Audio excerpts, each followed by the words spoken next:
My name is Kayla Gately, and I am a volunteer for the Endangered Species Fund. And today I am joined by Andrea, and she is the volunteer leader for Game Rangers International over in Zambia. So thank you, Andrea, for joining us today. Um, Today we're just going to talk a little bit about the volunteer program and kind of your role in it and how other people can get involved and volunteer as well. So if you just want to give a little background about GRI and how you came to be a part of it, that would be a great place to start. Okay, perfect. So, Game Rangers International is a wildlife NGO, and we have three main pillars in which we work. So, we have wildlife rescue, we have resource protection, and we also have community outreach. We have a holistic approach to conservation because you cannot hope to save wildlife if you do not engage with communities and uplift communities. And we also do a lot of ranger welfare. So our volunteer program is based on incorporating or showing the volunteers all three parts of our program so that they get a full understanding of the best way we feel it is to conserve wildlife in Zambia. That's great. My role is the volunteer coordinator. I also hold another role in comms, and I do fundraising and marketing as well. But my biggest role with the volunteers is as the coordinator, and I do all the bookings. So if you apply to become a volunteer, I receive your email. I then respond to that email, offer dates that are available. The dates are set. At the moment, we have 16 trips per year that are set dates. So I will offer the volunteer specific dates that suit them, depending on the month that they prefer. And then we go from there. Give them all the information. I have handbooks and all kinds of information on hand all the time. So it's a really easy process. Yeah, that's great. Yeah, it sounds like you have a lot of different jobs within just that one job that you have. But yeah, you're doing a lot of like marketing communications, but also like helping out the volunteers. So it sounds like you're pretty busy. I am. I'm really busy. But so were you always interested in wildlife conservation, or how did you kind of find your way into this role that you have? My family, I live in Zimbabwe. I'm born and bred in Zimbabwe, which is next door to, or just south of Zambia. My family has always been an animal crazy family. We love wildlife, and Zimbabwe has amazing wildlife as well. So my family has always been involved in wildlife, tourism, a bit of everything for a very long time. And I feel like I grew up in the bush. So I really feel that's my happy place. It's where my roots are. So I think that I've kind of always been, in that space. I knew that I would always end up doing something in that line. I'm a teacher. So I have worked in the education space for many years.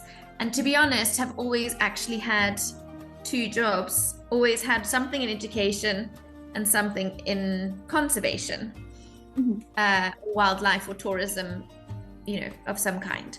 So I still actually have both of those things as well. And the two just sort of combined when I reconnected with Sport BT, who is the CEO and founder of Game Rangers International.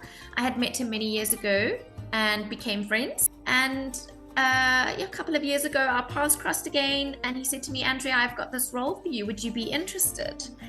And I said, absolutely. I'm dying to do something different, and it just worked out. That's great. Yeah. So I'm guessing you see a lot of people applying to be volunteers and interested in becoming volunteers. We get a lot of applications, yes. So is there something that stands out in someone's application that would make them a good volunteer? To be honest, we're not particularly selective. We love that we get so many different people of different ages. Obviously, we need to check certain things like that they are of the correct age, so 18 and above. We will accept children as young as 16 if they are accompanied by a responsible adult. It's just too much of a safety risk to allow anyone younger to come. Yes. So obviously these are the little things that I look for in the application. Make sure that they're the correct age. Also that they are very aware of the fact that this is a volunteering in a wild area. Zambia is not for the faint-hearted. It can be really hot. There are mosquitoes, there are other things, and it's based in not only Lusaka National Park, but in Kafue as well, which is absolutely wild. There's everything there, lions and cheetahs, and it's incredible, and obviously wild elephants, and that's where our release facility is.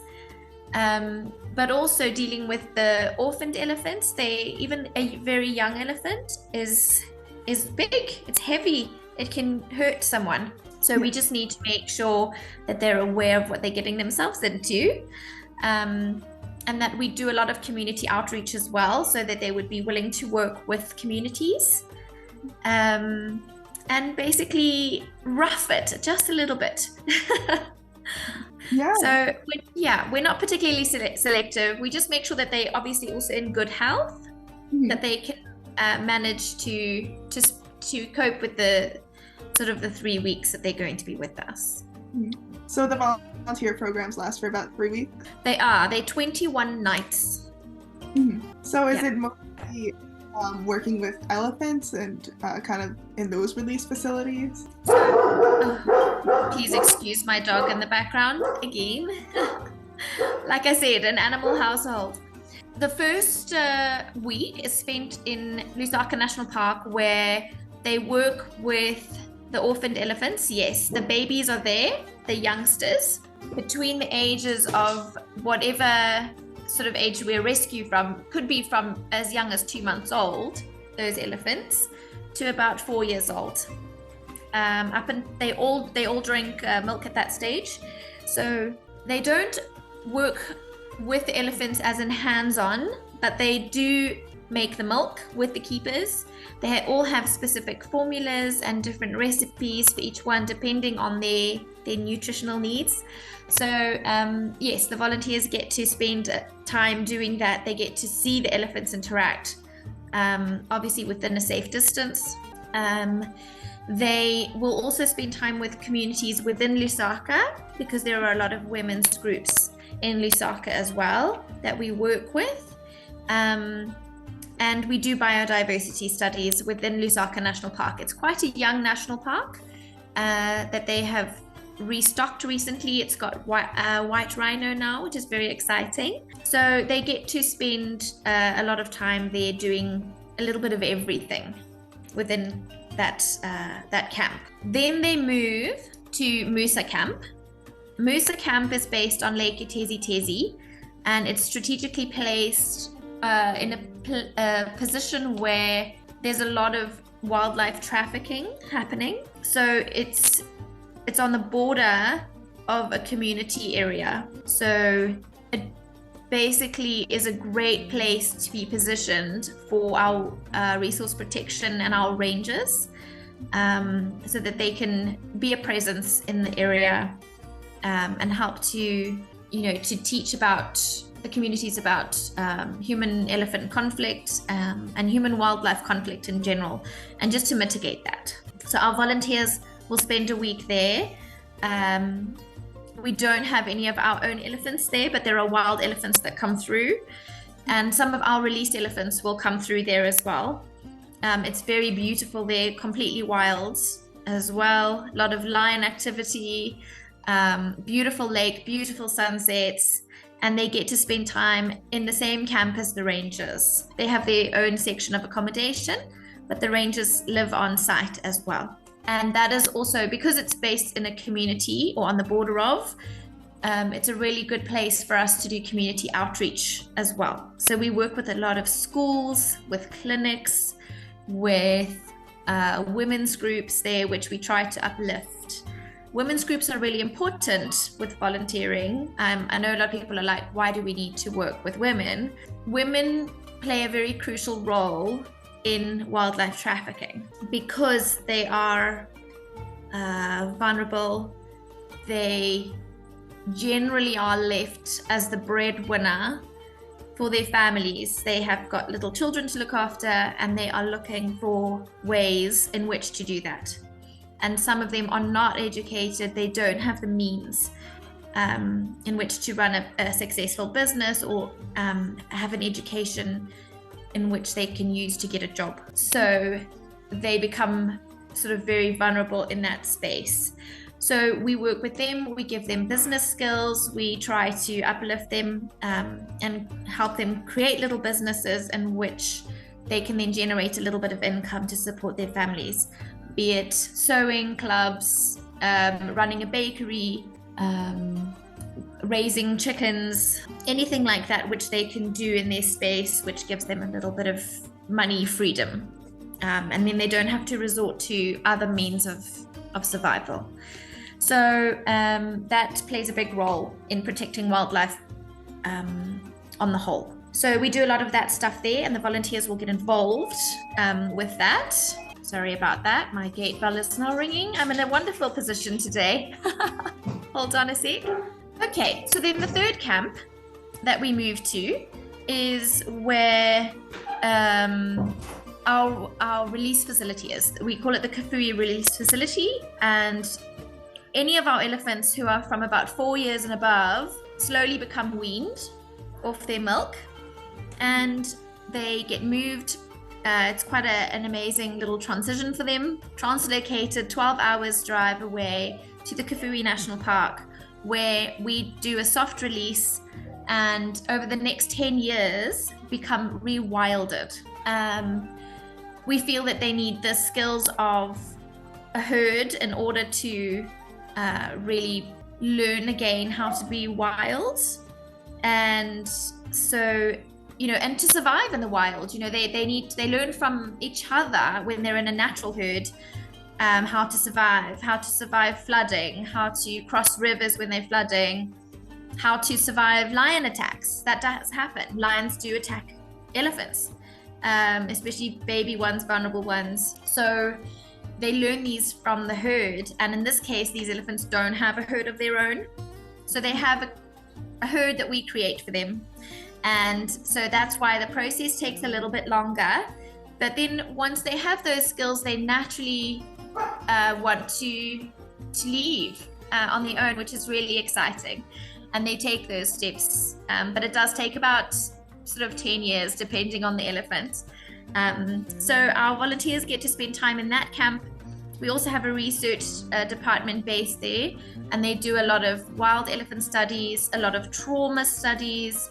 They monitor. We have post-release monitoring, so all our elephants are collared and they monitor those elephants just to see where they are going on a regular basis. So the volunteers get involved with that. They get involved with just seeing the whole process from the beginning to the end, basically. We also do a lot of biodiversity studies. So it's really important for us to see that, sort of what is our impact? Are we making a difference? When we began sort of, 17 years ago, perhaps there was one herd of zebra, which they used to see in a particular place in the Kafui National Park where they did biodiversity studies at some point. And maybe now there are, 7 herds, and they're much bigger. And, so it's really important for us to be able to monitor these things and see, are we making a difference or aren't we? Luckily for us, we are, which is wonderful. But it is important for us to monitor these things, and be able to use that data in a wider environment or wider space, and for the good of the whole of the Kafui and the whole of Zambia.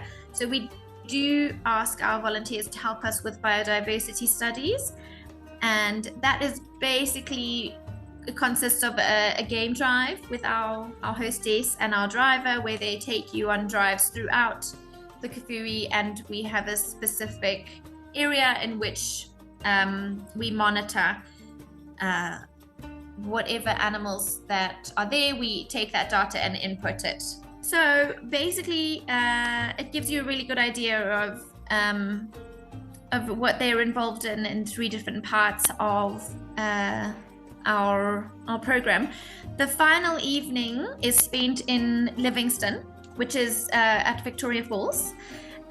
There's no point coming all the way to Zambia and not seeing Victoria Falls. So we do take that drive. It's a little bit of a long drive, a couple of hours, but it's really worth it. So they spend one evening in Victoria Falls. They get to see the falls. If they are lucky enough, they get to go to the Mosio-Tunya National Park, time permitting. There are also rhino there. So they're able to go and see the rhino there, which is really exciting. If they choose to sign off the project at that point, then that's great. They fly home from there. Otherwise, they drive back to Lusaka with our team, and they can fly out the following day from Lusaka. They can also choose to sign off the project and then continue their holiday in Zambia. If they want to spend a couple more days in Livingston, or if they'd spend a couple of days in South Luangwa, which is also a really beautiful part of Zambia. Yeah. I mean, that sounds like a very interesting program. It sounds like the volunteers get like a very, very well-rounded look at everything you guys do and get to kind of try out everything. Yeah. And thing I forgot to mention as well is when they travel from Lusaka to Musa, we also have a primate project, which is quite new. We've recently taken over the Zambia primate project. So they will travel for a day trip. When they're on their way to the Musa camp, they will travel past the primate project and get to see that as well, which is really lovely. So we also rescue vervet monkeys and baboons from the pet trade, mainly the pet trade and the bushmeat trade. But it's quite a sweet part of our program and really rewarding, actually. So we've just included that this year. So they get to spend a couple of hours there on their way, and our hope is that by next year we will be able to, so I was saying about Musa, so from next year what we would like to do is have the volunteers spend 2 nights in that camp, so that they get to spend 1 full day experiencing the entire primate project that we're doing. The camp would be a little bit more rough and ready than the others, but I think it will be a really, really positive addition to our program. So I'm very excited for that. But in the meantime, we don't want people to miss out. So we are just doing a day trip there, so that they still get to experience that, which is great. Yeah, so you guys are kind of adding new things to the program as it goes on. Absolutely. We're always trying to sort of be progressive, and absolutely, as GRI expands, we try to include as much as possible so our volunteers get to see the full picture of what we're trying to achieve and what we do on a daily basis. Every now and again, something will crop up. For example, a rescue might suddenly happen. There might be a need for a rescue. And in that case, volunteers might be not part of the actual rescue, but will certainly be able to observe when that youngster is rescued and brought back to that the elephant nursery. If they happen to be in the nursery at the time and staying in that camp, they'll certainly be part of that. We do try to include them in as many things that are going on the ground as possible. And the same goes for our colouring projects. We've got a big colouring project coming up very soon. And the volunteers that have just started yesterday, in fact, will be in that particular camp when this happens. So it'll all be very exciting. Lots of stuff happening on the ground. It'll be a buzz of activity. But they will be able to observe, obviously, from a very safe distance, the entire collaring, which would be really amazing. They bring in vets and helicopters, and it's all very exciting. But really, really an important part of our research. So it just depends, to be honest, on when they come, and not a lot of these things are planned in advance. Certainly, a rescue is not planned in advance. So it's just the luck of the draw. But sometimes these lucky people get to experience that as well. Yeah, well, it sounds like everybody is going to get to experience something pretty amazing when Absolutely. Absolutely. Yeah. And some people might be more interested in a specific part of it. So some people are more interested in the elephants, for example. But they don't realize what a huge part community outreach plays in saving those elephants, actually, at the end of the day. But after they've experienced part of our program and they understand a bit more, then they're like, oh, wow, okay, that makes sense. And then some of them might not have thought that they would be as interested in community outreach as they end up being. So it's really exciting. And a lot of our volunteers end up contributing in a much bigger way later on down the line, depending on what their true, their love is of conservation, or what they found spoke to them the most.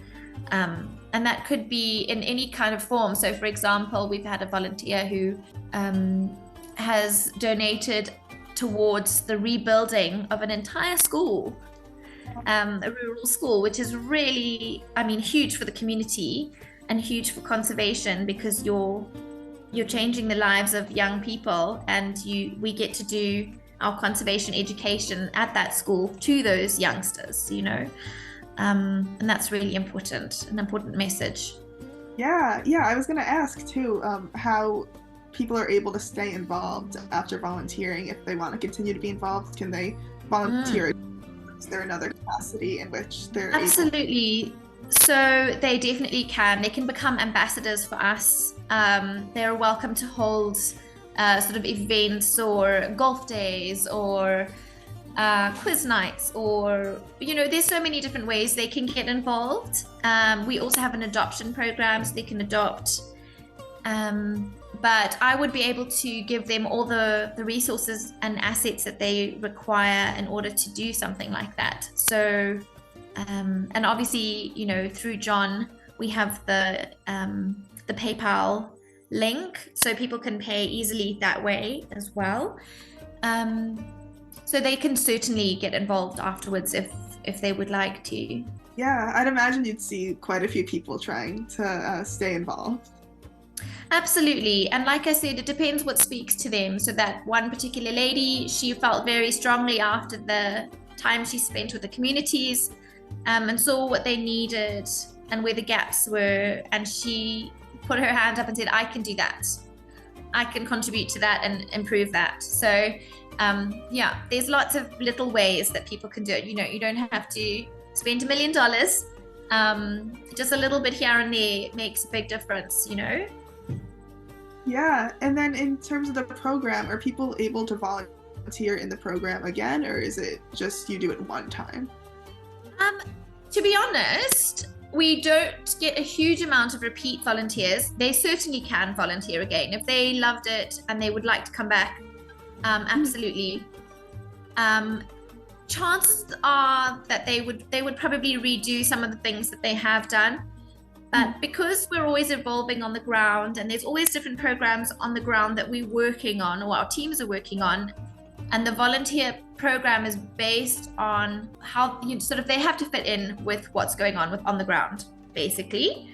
So as much as their program is semi-set, it can change now and again. So depending on how much time has lapsed between when they volunteered and when they want to do it again, things might have changed a little bit by then. So yeah, I just don't want them to get bored and feel like they've repeated it and it's a bit boring. Yeah. But again, it depends on the type of person. Some people never get bored of being in that environment. I know I don't. Every time I go is different. Every experience, every time I've been has been different. I see different animals whenever I go. So yeah, they can certainly volunteer more than once. That's great. Yeah. Do you have maybe like a favorite experience from this program that kind of stands out to you? I know it might be hard to. Wow. So gosh, I have to try and think of one specifically. So one of my favorite things is getting to know the rangers and the people that work in that environment every single day of their life, you know, month after month after month, and experiencing the camp life. I think that's really special. They make the most amazing bush buns in a fire oven, coal oven in the ground. Like, it's just so amazing, and they are delicious, and it's just really social. You know how the people get together and can socialize and share a meal like that. And I just, yeah, there's something special about that I took away from my last trip there. And then actually the first time I ever, and I've grown up in the bush, I have to say, but the first time I ever saw cheetah in the wild was in the Kafui, when I was doing a trip with a group of volunteers. So that was really a highlight for me. Yeah, very exciting. Yeah, that all sounds great. So I'm kind of wondering if someone was, listening to this, interested in volunteering, what would you say is kind of maybe the biggest challenge that they might have to be prepared for, and then something that's a huge benefit that they... One of the challenges that we have found from volunteer feedback has been they don't feel like they get their hands dirty enough, perhaps. Oh. But it also depends on the person. So some people absolutely love it the way it is, and then other people feel like they would love to get stuck in a little bit more. And obviously, from a safety perspective, it's a little bit more tricky. We have to consider not only the safety of the human, but what is best for the elephants at the end of the day, because our ultimate goal is that they are released into the wild and humans are not their friends. Mm-hmm. So that's a really sort of a bit of a challenge that we find with people. With regards to not getting their hands dirty enough, we're going to try to implement a few more activities which maybe they would feel they're really being useful and are literally getting their hands dirty, and not feel like they're just observing. So yeah, I don't know, does that answer your question? Okay. What would you say maybe is like the greatest benefit that they can gain from this experience? I think the greatest benefit is realizing that you can't hope to save wildlife. So I'm repeating myself here. You can't hope to save wildlife unless you engage in communities and you uplift communities and people, and get involved in ranger welfare, because that's the bottom line. You look after humans, then they in turn do not need to exploit wildlife and wild spaces. So that is, I think, one of the biggest takeaways that a lot of our volunteers have. They come here because they have a love for elephants. That's our primary focus, because we specifically work with a lot of elephants. But they come here thinking, I'm coming to see the elephants, I'm making a difference somehow because I'm going to spend time with the elephants. It's not that at all. They get to learn so much more. I think that they leave with a much broader sense of understanding of what conservation is on a whole, and how do they truly make a difference. Coming here, spending your money, absolutely, yes, that money goes back into conservation, but they're coming here and just seeing elephants and spending time with the elephants doesn't completely change anything. Of course, their money makes a difference. Every dollar counts. But when they go away with a deeper understanding of why we do what we do and why we do it that way, we can make a much bigger impact, much deeper one.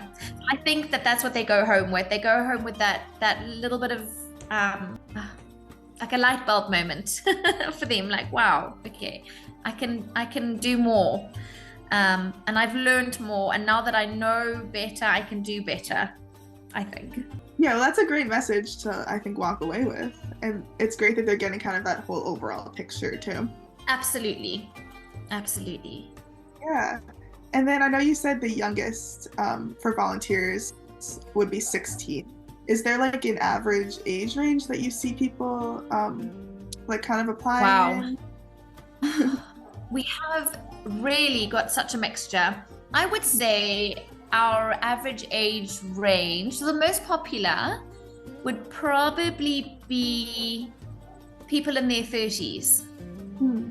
But we have everybody from sort of taking a gap year in sort of when they turn 18. And we also have people who have wanted to do this all their life and have saved up for many years and decide to come at the age of 70. So yeah, it's such a huge range, and we do try and cater to that entire range of people. Yeah, so you're people from Yeah. all walks of life then. All walks of life, absolutely, all walks of life. And you just never know. You could inspire a really young person or an older person, who's just wanted to do it their entire life. It's a dream of theirs. So yeah, a whole lot of different people. Yeah, I love that. So you're really looking for people that have that passion for wildlife conservation. Absolutely. Have a passion for it or an interest in it, and then hopefully we can deepen and enhance that passion. And hopefully, when they go home, they're like, wow, I can do more. I can, we can, this is how we help. This is how we really make a difference. Yeah. Yeah, I love that. That's all different types of people that are coming in and kind of getting to experience this program, no matter like where they are in their own life. Absolutely, and from all different countries. We've had from Israel, we've had from China, a lot of people from the UK, the US, from Germany, a lot more French people starting to come through, a lot of Italians coming through from Belgium, a lot from the Netherlands. So yeah, really exciting, coming up from all over the show. Yeah, literally everywhere people are coming. Yeah. That's great. I guess what would be kind of like the biggest piece of advice you could give someone that is interested in this program and interested in coming over and volunteering? I would say come with an open mind. Come as a sort of a blank canvas and just take in every single second of it, the experience with us, embrace it. There will be things that you absolutely love and things that you don't love as much, but are just as important to the end goal. And yeah, if I could just say to them, come with an open mind, then I think that they will have truly the most incredible experience. Yeah, I love that answer. It's like open mind, interest, and passion in what you guys are doing. Absolutely. Yeah, and that's that's a great answer.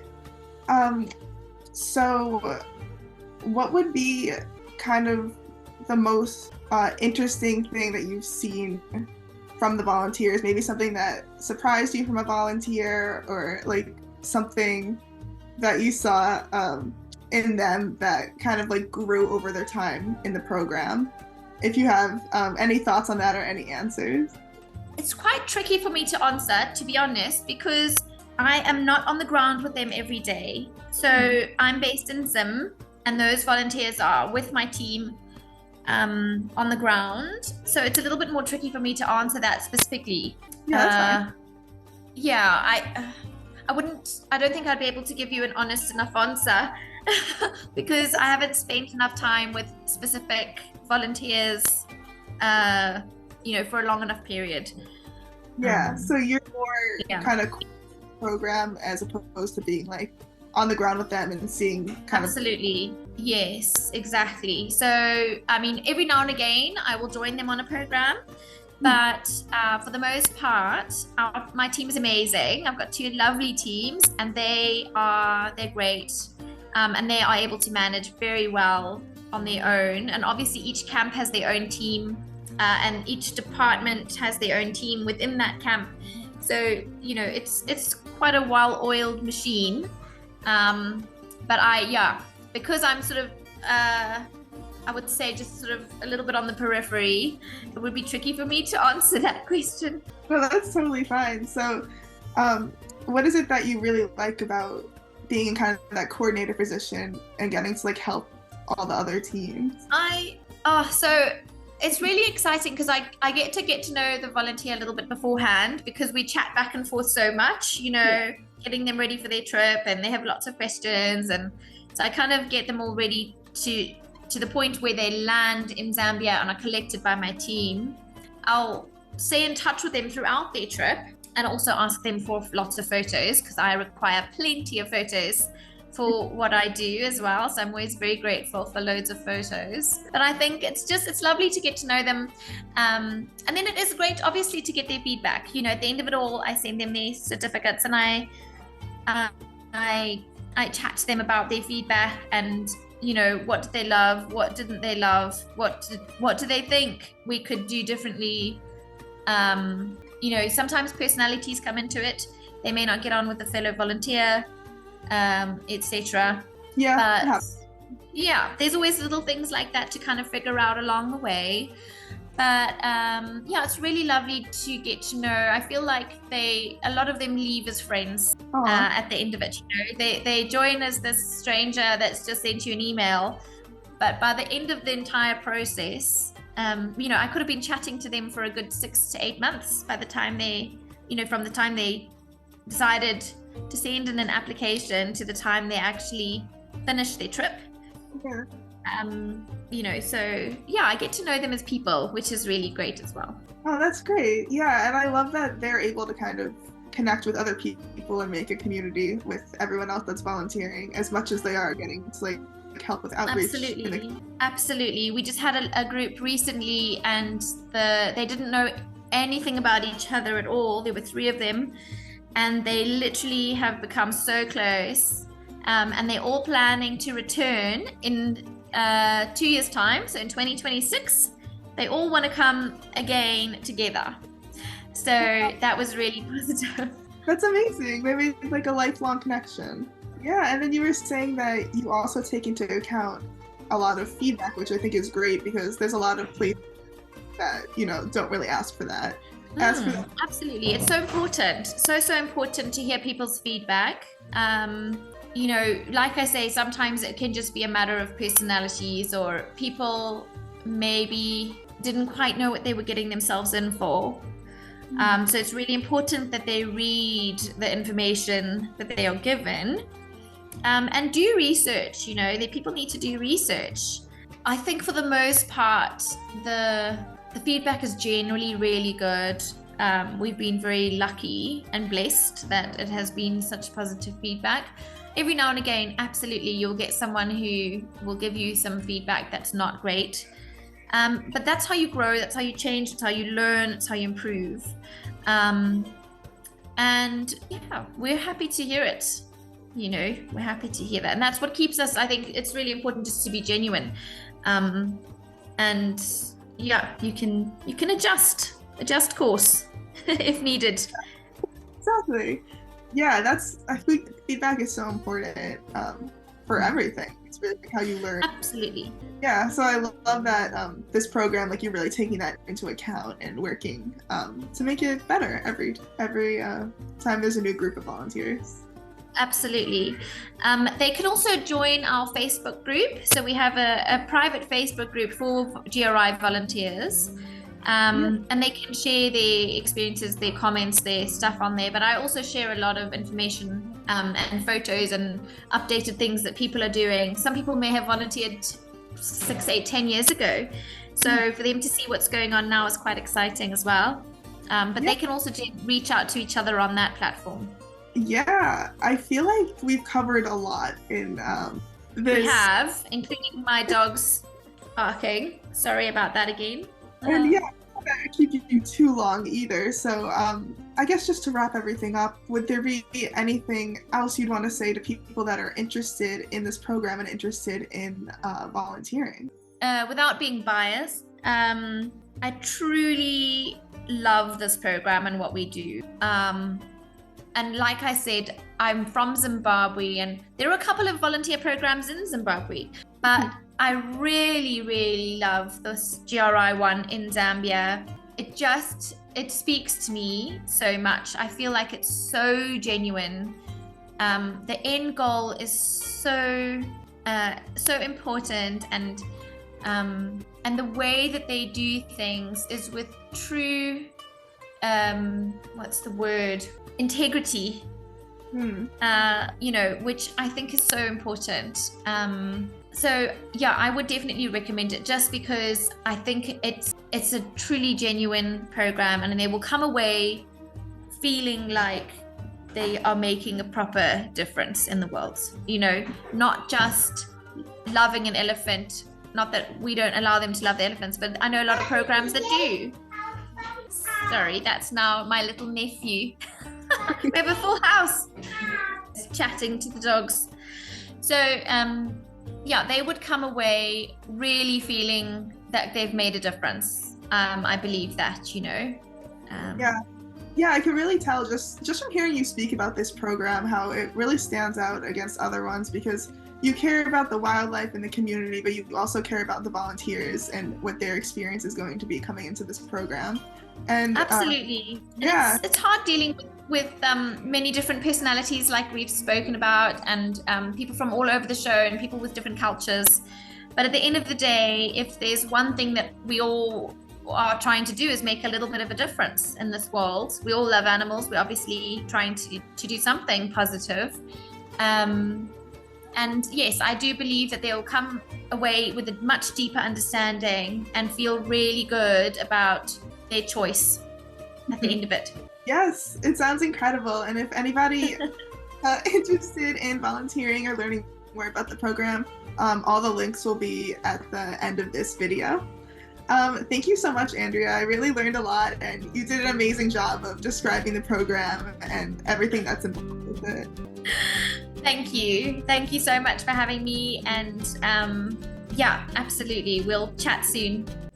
Okay, perfect. Thanks so much. Super, Kayla. Bye.